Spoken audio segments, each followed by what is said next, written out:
Sorry. Okay, I'd like to call the public hearing on the budget for the city for fiscal year 2026 to 2027 to order. Roll call, please.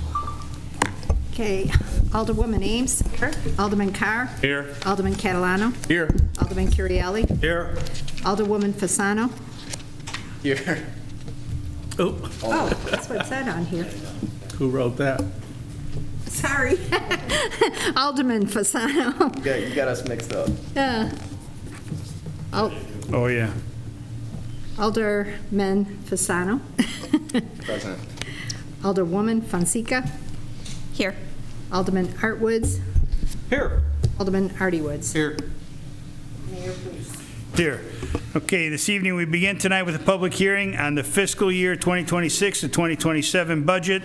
In accordance with the Illinois law, the notice of this public hearing was printed in the Daily Herald newspaper. The purpose of this hearing is to offer the public the opportunity to provide input on the proposed city budget for the fiscal year beginning May 1st, 2026 and ending April 30th, 2027. Mr. Wilson, will you please provide the summary? Thank you, Mr. Mayor. So the slides will look similar to how they have in the past. Going through the important dates, had to add a couple this year due to the process we did this year with the two budget meetings, the macro and the micro. But there's the dates, and you can see we're at the bottom bullet there, April 16th this evening. This is the tax rate. The two previous years are the actuals from the county. The current rate is estimated based upon the preliminary property tax levy we received from the county. However, there was no EAV information in there, which is why it's an estimate at this time. Sales tax rate for the city. As you know, it's variable depending on what town and or county you're in, but this is the composition of the city's rate at the current time. The overview. As constructed, there is a budgeted surplus in the general fund, budgeted surplus, increase in net assets in the water and sewer fund, largely driven by the meter replacement and leak detection program, the Verigy project. No reduction in current service levels, no reduction in current full-time or part-time employee headcounts, authorized FTEs. Vehicle replacements, we have 2 in admin and community development, 2 in the streets division, 4 police vehicles, 2 wastewater, 2 utilities. So 4 total in the water fund, and then the other 8 in the general fund. Just a depiction of major revenues of each of the major funds of the city. You'll see the current year percentage of that fund first, and then in parentheses, the amount that it was the previous year. You can see in the general fund, everything's pretty steady overall. Capital projects did move around a little bit based upon the grant funding and the land sales, which was the property next door. And then water operating, that did move a little bit more, again, based upon the bonds, which the city closed on Thursday for the Verigy project.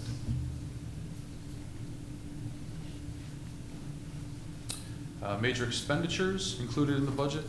The Big East capital outlay, as you might suspect, is just under $12 million in the general capital improvement fund, the CIP. Just a little bit under $10 million in the water fund. Again, the lion's share, that's the Verigy project, and then the other ongoing projects, we have the I&I, main replacement, et cetera. And a little over $1 million in vehicle replacement, which we highlighted which vehicles, which departments those are coming out of on a previous slide. Last year, that total was about a hair under $17.5 million. So again, a little bit of an uptick, quite a bit of an uptick this year. Again, largely driven by the Verigy project, a couple other, the bridge, the intersection, the signalization project. So a couple bigger projects we have going on, but those have been planned for. So it's not like this is specifically a surprise, just the projects are finally coming to fruition and being constructed. Police pension increase, larger than previous years. That's been the trend. And the city does continue to fund 100% of the actuarial request of the police pension fund per the funding policy that the council approved a number of years ago. Again, there were no expanded level items this year. Adjustments, there was one adjustment that was voted on during the budget meeting. That was to increase the transfer to the general fund from the sanitation fund by $20,000. So that will be included in the final version. Then you should have seen in the manager's report last week that there was a reallocation of staffing within the water and sewer fund. After making those changes, accounting for the retirement, the transfer, moving people around and whatnot, it actually saw the expenses in the water and sewer fund decrease by about $6,000 after those, accounting for those changes. So in the final version of the budget, those org charts and head counts will be allocated correctly. So there was no increase in the head count, just there was one moving from the wastewater division that was a -1 and a +1 in the utilities division. So net zero, but just wanted to show that there was a slight savings after accounting for all of those adjustments. And then that obviously increased the budget surplus by that amount for the water and sewer fund. Bottom line again, the general fund has a budgeted increase, budgeted surplus of just a little under $104,000. We will apply for the GFOA budget award. We received it the past 17 years. See no reason why we won't get it this year going forward. And again, we did mention that the water and sewer fund had a projected surplus as well. And I believe that is all I have for this evening. Thank you. Is there anyone interested in addressing the city council regarding the budget? May do so at this time. Please approach the podium, state your name and address, and be sworn in for the record.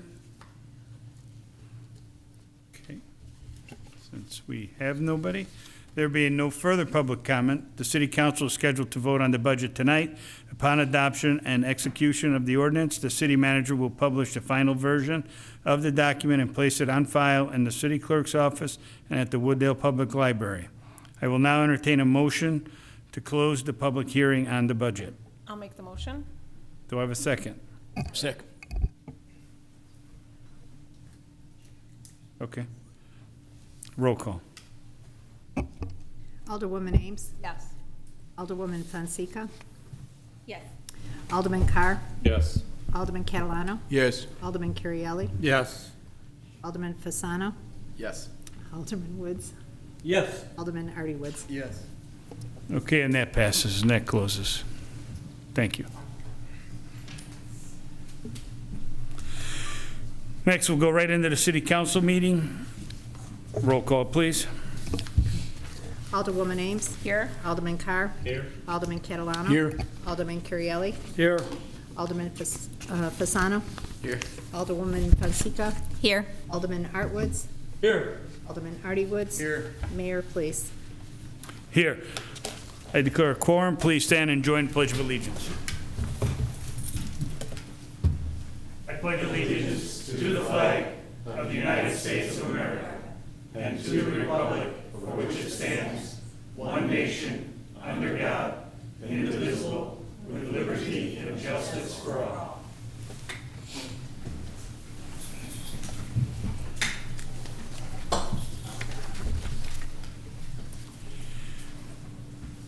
Okay, I need a motion to approve the minutes of April 2nd, 2026. I'll make the motion. We have a motion and a second. Any comments, questions, or corrections? All in favor? Aye. Any opposed? That passes. Do any citizens have anything they wish to be heard on, matters not listed on the agenda? And we have none this evening.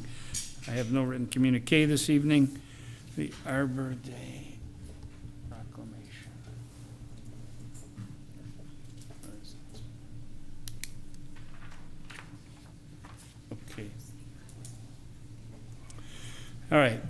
In 1872, the Nebraska Board of Agriculture established a special day to be set aside for the planting of trees, and this holiday, whereas this holiday called Arbor Day was first observed with the planting of more than 1 million trees in Nebraska, and whereas Arbor Day is now observed throughout the nation and the world, and whereas trees can be a solution to combating climate change by reducing the erosion of our precious topsoil by wind and water, cutting heating and cooling costs, moderating the temperature, cleaning the air, producing life-giving oxygen, and providing habitat for wildlife. And whereas trees are a renewable resource, giving us paper wood for our homes, fuel for our fires, and countless other wood products. And whereas trees in our city increase property values, enhance the economic vitality of business areas, and beautify our community. And whereas trees, wherever they are planted, are a source of joy and spiritual renewal. Now therefore, I, Annunziata Police Mayor, City of Wooddale, do hereby proclaim April 24th, 2026 as Arbor Day in the City of Wooddale. I urge all citizens to celebrate Arbor Day and to support efforts to protect our trees and woodlands. Next. City Manager's Report, Mr. Murmas. Two items this evening. The city is excited to announce the inaugural spring edition of the citywide garage sale. This will take place from May 15th to May 17th. Registration is open now through May 8th.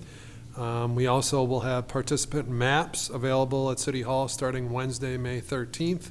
If you are ready to sign up, please visit the city's Facebook page or wooddale.com. Second item, I'm sure everybody's noticed, but it has rained a lot so far in the month of April, actually the most rain in over a decade. So that being said, we will be having a special brush collection from the storms, and that will be the week of April 20th. Residents will be required to place brush piles curbside by 6 a.m. Monday morning. We started the advertisements for the special collection tonight. We sent out a reverse 911, and we'll have it on our social media website and our other public information sources. And that concludes my report. Thank you. Next, consent agenda. If no objections, we have 3 items on the consent agenda. Do I have a motion? I'll make the motion.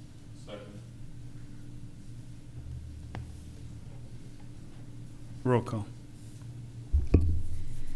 Alderwoman Ames. Yes. Alderman Carr. Yes. Alderman Catalano. Yes. Alderman Currielli. Yes. Alderman Fasano. Yes. Alderwoman Fonseca. Yes. Alderman Art Woods. Yes. Alderman Artie Woods. Yes. And that passes. Next, we'll need a motion to approve the items on the consent agenda. Item number 1, ordinance adopting the annual budget for fiscal year 2027. Item number 2, a resolution approving an agreement between the City of Wooddale and Berger Excavating for the Ward 1 Stormwater Improvements Project, an amount not to exceed $2,551,554.10. Item number 3, a resolution seeking to authorize a letter of intent to remain in DuPage County Police Records Management System Consortium. Do I have a motion? I'll make the motion. I'll second. We have a motion and a second. Roll call. Alderwoman Ames. Yes. Alderwoman Fonseca. Yes. Alderman Carr. Yes. Alderman Catalano. Yes. Alderman Currielli. Yes. Alderman Fasano. Yes. Alderman Art Woods. Yes. Alderman Artie Woods. Yes. And that passes. Next, committee chairman reports. Planning and zoning, Alderman Currielli. No report, Mayor. Public health and safety, Alderman Woods. No report, Mayor. Thank you. Public works, Alderman Artie Woods. I have 3 reports, Mayor. Okay. First, approval of final payment to Dom Mechanical Industries Incorporated for the South Plant Emergency Clarifier Repair Project in the amount of $57,750. That is my motion. Second. Okay, we have a motion and a second. Questions on this one? Roll call. Alderman Artie Woods. Yes. Alderwoman Ames. Yes. Alderman Carr. Yes. Alderman Catalano. Yes. Alderman Currielli. Yes. Alderman Fasano. Yes. Alderwoman Fonseca. Yes. Alderman Art Woods. Yes. And that passes. Next, a resolution authorizing an agreement with the Illinois Department of Transportation for maintenance of transitional lighting and financial responsibility of traffic signals at the intersection of Illinois Route 19, otherwise known as Irving Park Road, and Central Avenue. That is my motion. Second. We have a motion and a second on this. Any questions on this one?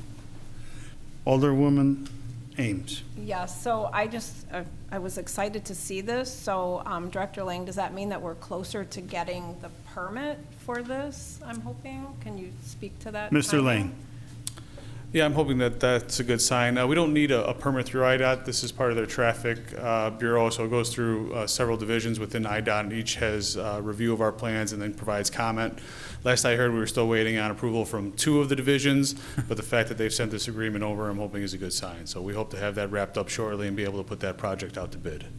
Hey, Follow-up? I was hoping that was some good news, so we're in the right direction, so thank you. Thank you. Any other questions? Roll call. Alderman Artie Woods. Yes. Alderwoman Ames. Yes. Alderman Carr. Yes. Alderman Catalano. Yes. Alderman Currielli. Yes. Alderman Fasano. Yes. Alderwoman Fonseca. Yes. Alderman Artwoods. Yes. And that passes. Finally, approval of replacement of Public Works vehicles number 226 and 506 in an amount not to exceed $415,000. That is my motion. Second? We have a motion, we have a second. Questions on these? Roll call. I have a question. Oh, I'm sorry. Alderman Currielli, I didn't see your hand up. I'm sorry, okay. Thank you for providing the score sheets. I guess I have to ask a couple of questions since I asked for that. Sure, no problem. For a vehicle 226, well, I should preface by saying I don't oftentimes agree with the scoring sheets for some of the things that are on here. And I only bring it up now because this year's budget, we had some issues about balancing it. So I'm thinking about, can we delay costs in the purchase of these vehicles? You mentioned that the lift, yeah. was not operating. Do you have any idea what the repair bill for that would be? Mr. Lang. From what I heard, an estimate from the vehicle maintenance group, it was several $1,000s. We had already put a lot of money into this in previous years, so it's gotten to the point where I feel like we're throwing good money after bad, and it's just time to replace the vehicle that's 20 years old and having a lot of issues of late. But I Go look ahead, at Alderman it- Currielli. I look at it, we paid $77,000 total in repair costs, which is quite significant compared to the purchase price, but that only comes out to about $2,000 a year, which seems pretty reasonable to me. So did the repairs come recently, or is that spread out? Mr. Lang. Many of the repairs have been within the last few years. Would Alderman those- Currielli. Would those repairs extend the life of the vehicle significantly? If you replace the engine, why would you sell it right away if you just replace? Right, we the haven't. Mr. Lang. We haven't done anything that mechanical, with no engines, no transmissions. It's been mostly the equipment expenses, and tires, things like that. Yeah, in my opinion, at a certain point, it's just more economically feasible to replace the vehicle instead of keep sinking money into it, not knowing what could be the next thing to break. Alderman Currielli, follow-up? You also mentioned that there's some engine issues. Do you know what those are? Not off the top, I would have to speak with my vehicle maintenance group. It is an old vehicle. The price seems reasonable to me, so, I mean, I'm okay with it. But unless we need the funds, would you be willing to delay the purchase? If we were going Mr. Lang. Sorry, Mayor. If we were going to delay the purchase of one of the vehicles, I would recommend vehicle 506. Okay. The street division gets a lot of use out of that lift truck, and I feel like we may be able to string out 506 a little bit longer. It seems like, there's questions on this anytime we bring vehicles, so if we want to review our vehicle replacement procedure, maybe that's something we want to look at in recent years, and see if the council wants to, practice stringing out vehicles longer or change the way that we score them or the way that we rate them. We can get some comparables for some other communities. But yeah, both of these vehicles, I think 506 is also pushing 15 years old at this Yeah. point, so you start getting issues with rust in the frame and just, yeah, it's at a certain point, it's just, you want.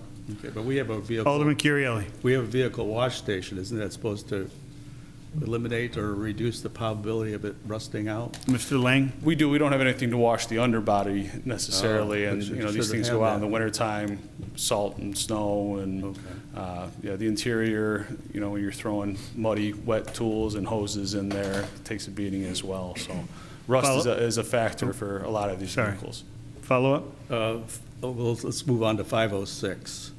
In there, the cost has significantly outpaced inflation and everything else, that cost of living increases. And it seems to be related to the outfitting of the vehicle. Yeah. Is the outfitting of this new vehicle the same as the old, or is there something significantly more that adds to the cost of it? Mr. Lang? There's nothing significantly different. This houses all of our sleeves, all of our tools, all of our equipment that we use for water main breaks. So there's just basically shelving, toolboxes. There's a built-in generator on the vehicle. I imagine that those individual costs have just gone up significantly over the year. There's nothing really fundamentally different about the design. And it looks Go ahead, like- Alderman and Currielli. it looks like those costs could even go up further than what the estimate is here, or would we be able to fix the price if we purchase this? Mr. Lang? I'm not sure I understand your question. Go ahead, Alderman Currielli. The last week's packet, it said that there was a red line that said the costs might not be, Was that in the proposal? follow up. Yeah, the cost of steel fluctuates, so they tend to want you to lock in that proposal within 30 days of offering it. is it possible? Go ahead, that Alderman the- Currielli. Is it possible as prices could go down in a couple of years? I would not expect that at all. I would be very We're surprised. always going to be stuck with these Yeah. outs. The major issue appears to be the generator problems. What would the cost for replacing the generator be? Mr. Lang? I don't know that exactly, but the major cost is in the upfit and the equipment associated with it. So if we were to extend that vehicle out replacement-wise, we probably would want to replace the generator and maybe some of those other components. I don't have an exact cost, though. I would imagine, $10,000, $12,000 for a generator of that size that is equipped on there. Follow-up? Would the Go ahead. outfitting of the new vehicle have the same type of generator, maybe the same issues? It would Mr. be Lang? It would be brand new. It would That would have be the only same difference. size generator, but it would be, brand new, so theoretically not the same issues. Okay. And you said, Follow-up? well, these are the guys that go out in the wintertime and dig in the muck and the snow and the ice, so I have Correct. no problems giving them a new vehicle.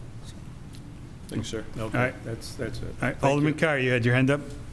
Yes, just one thing real quick. How much downtime do these vehicles cost you when they're down? Mr. Lang? I know it's not noted on nothing, but we see only the price of the vehicles. I would imagine not having this vehicle or having vehicle, was it? The other vehicle, was it? 226, yeah. I would imagine it causes downtime. Yeah, it does have Mr. Lang. a definite impact on our operations. It hasn't gotten to the point where we've needed to rent any other vehicles, but it definitely impacts our operations and what we like to, the services we like to provide in a timely manner. Alderman Carr, follow-up? Oh, that's all I need. Thank you. Any other questions? Okay, roll call. Alderman Artie Woods? Yes. Alderwoman Ames? Yes. Alderman Carr? Yes. And Catalano? Yes. Alderman Currielli? Yes. Alderman Fasano? Yes. Alderwoman Fonseca? Yes. Alderman Artwoods? Yes. And that passes. And that concludes my report, Mayor.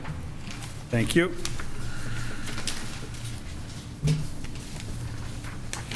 Finance and Administration, Alderwoman Ames. No report tonight, Mayor?